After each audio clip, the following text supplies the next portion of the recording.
Hey, welcome to Kaspa Daily Pulse. Here's what the Kaspa community's been buzzing about today. First up, the biggest shift was definitely mood. The chat felt a lot more upbeat than it's been lately. A few people called out that Kaspa bullish sentiment had climbed to its highest point in the last 30 days, and some were saying the downtrend finally looks broken. You could feel that cautious optimism creeping back in. Not full euphoria, not "we're so back" mania, but more like, okay, maybe this thing is stabilizing.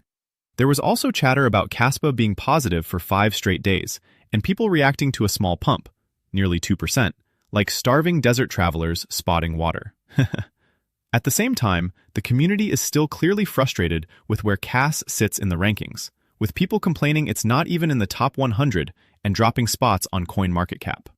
So yeah, hope is back, but the impatience is very real. Second, there was a lot of talk around building on Kaspa, and this one had a bit of tension.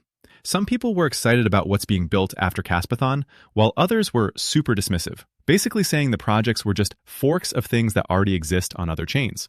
But even with the arguing, the underlying takeaway is that builders are getting attention right now. One person also pointed out they were watching a pretty neat 1 versus 1 game running on Kaspa Layer 1, which gave the whole discussion a more tangible feel. So the vibe here is mixed, but important. People are actually debating real apps and real use cases, not just staring at candles. Third, utility came up in a practical way.